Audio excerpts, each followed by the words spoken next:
600 a.m. on a Saturday. I step out onto my porch just trying to get a jump on milking my cows. When I freeze right there in my own pasture, there's a full-blown wedding underway. I'm talking white tent DJ blaring uptown funk, 200 people in designer suits, and they're stomping through fresh cow pies as some woman in heels who looks like she's never met a field that didn't come with Wi-Fi. She's yelling, "You need to leave immediately. This is private property." And I just stand there, coffee mug in hand, thinking, "Lady, it's my private property." You know what I mean. Meet Delilah Penworth, HOA president, queen of the clipboard mafia, and apparently the world's most entitled wedding planner. Somehow she's convinced 200 city folks my working cattle ranch is just a rustic wedding backdrop for her daughter's big day. There goes 15 grand worth of organic tomatoes stomped to oblivion by rented heels. My favorite Holstein bolts halfway to the next county. And that mix of heirloom tomatoes, Chanel No. 5, and pure chaos in the air, that's the smell of a legacy under siege. But let me tell you something about Morrison men. We don't scare off easy, and we sure as hell don't let anyone bulldoze our land or our pride.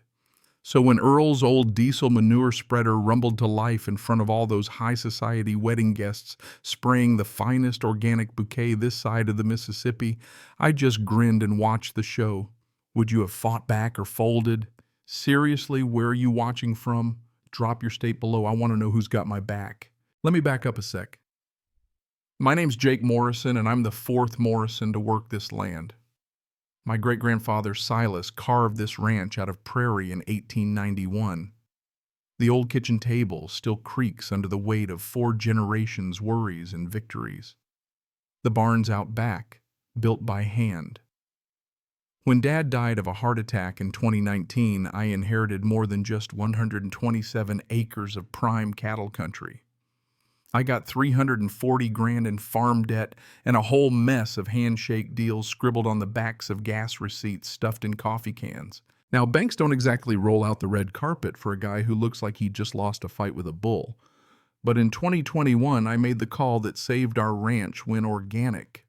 Not because I wanted to hug trees, but because city chefs pay triple for heirloom tomatoes with a good backstory. For the first time in years, I could sleep at night. Even after my ex took off for the city, with half my savings, I still had what mattered: the land, the animals, the promise that this place is worth fighting for. That all went sideways in 2020 when a developer bought up the Henderson farm next door. By 2022, we had Willowbrook Estates next to us, 200 McMansions at $1 million a pop. HOA fees so high I nearly spit out my coffee. The new folks wanted the Instagram rustic sunsets, cows in the distance, but not the sounds or smells that come with real farming. Enter Delilah, 48, former lawyer husband, owns urgent care clinics, big house built to overlook my cows, but God forbid she ever smell one. Delilah's daughter Brittany wants a Pinterest wedding, 85 grand of farm chic. And somehow Delilah decides my ranch is just the perfect free venue. 3 months out, she marches over in a business suit, waving a yellowed 1987 survey, claiming my fence encroaches 3 feet on HOA land. She tells me, and I quote, "This is completely unacceptable. You'll need to correct this error immediately at your own expense, of course." She says, of course, with that smile people reserve for the village idiot. I was exhausted, buried in paperwork, and honestly, I caved, gave her an inch. She took a mile. 3 weeks to the wedding, she shows up again, this time offering me $500 to use my pasture during peak tomato harvest, peak breeding season, like I'm supposed to just turn my operation into Disneyland for 200 strangers. I told her, "No, ma'am." The mask dropped. She leaned in and hissed, "We'll see about that." That's when I knew this wasn't about a wedding, it was war. Not 3 days later, Delilah is back, folder full of legalese and the kind of smile that says, "You're about to get fleeced." She's got a contract with my property description, wedding date, barn for photos, even a clause about establishing community use precedent. I said no again, so she threatened me with an emergency HOA meeting that night. When I showed up at the meeting, Delilah's got a PowerPoint accusing my farm of being an agricultural nuisance, photos of my manure pile, which is just compost, grain, mice, the whole 9 yards. She says, We need to petition for a mandatory manure management system. $25,000. That's when Dad's old voice kicked in. Know the law better than the person trying to take your land. That night I stayed up digging through county codes and right-to-farm laws. Turns out Delilah had filed a property line dispute claiming adverse possession a legal land grab if you don't fight back. But she made a rookie mistake filing paperwork before ever using the land. The next morning I called Gus, my dad's lawyer, a man who's fought more property cases than Delilah's seen brunches. He reminded me that right-to-farm laws protect operations older than the complaining subdivision, and our ranch has roots going back to 1891. But Delilah doubled down anonymous complaints about toxic runoff rodent infestation, county health inspectors showing up during calving season. The first guy was fishy. Turns out his brother-in-law just bought in Willowbrook. I filed an ethics complaint, and suddenly those violations disappeared and the inspector was reassigned. But Delilah, she goes nuclear social media posts painting my farm as public health threat number 1, anonymous calls to restaurants claiming my tomatoes gave people food poisoning, you name it. I went on the offensive, called every restaurant owner, shared lab reports, and demanded the health department investigate the false complaints.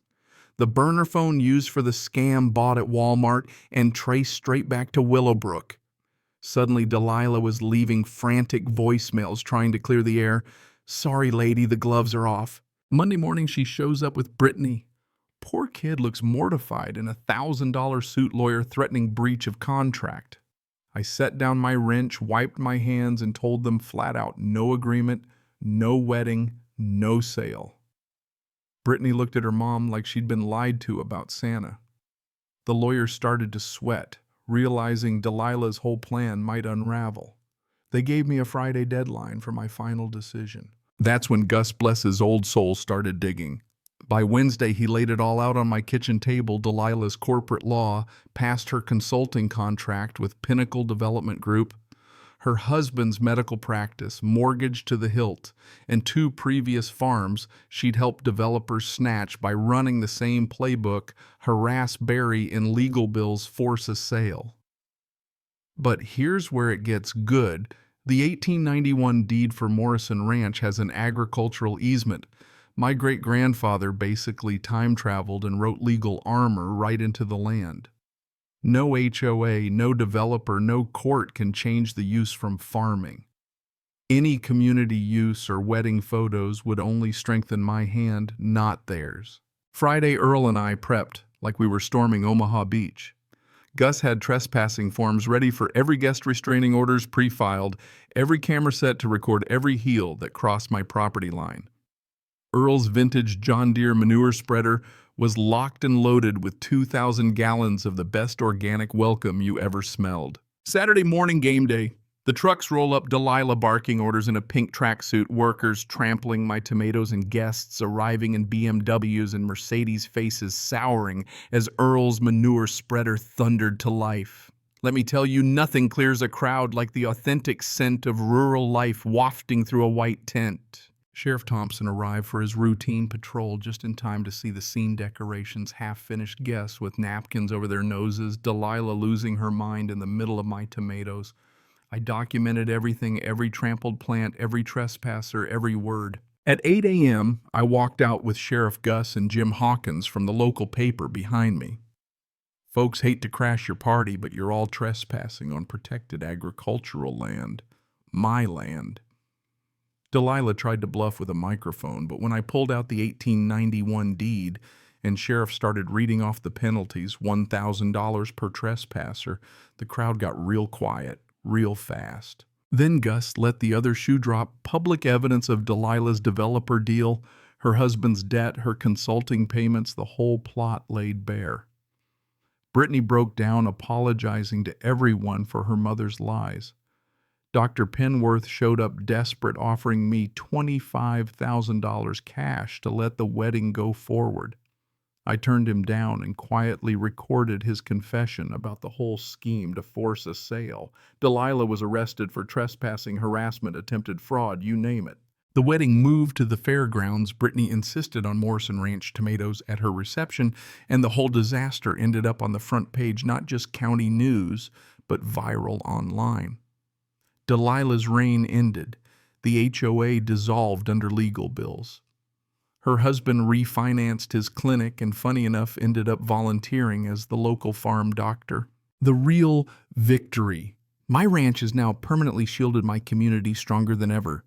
We started a farm festival, raised 15 grand for a legal defense fund to help other farmers fight back. And I even ended up finding love, Sarah, the ag attorney who helped me win, and I are getting married right here next spring.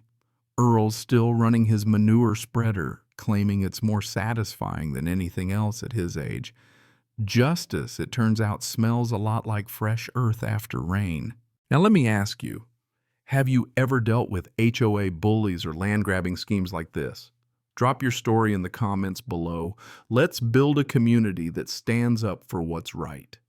Hit subscribe for more real justice stories, because next week, well, let's just say you won't believe how I caught my city councilman with his hand in the volunteer fire department's cookie jar. Stick around, it gets better.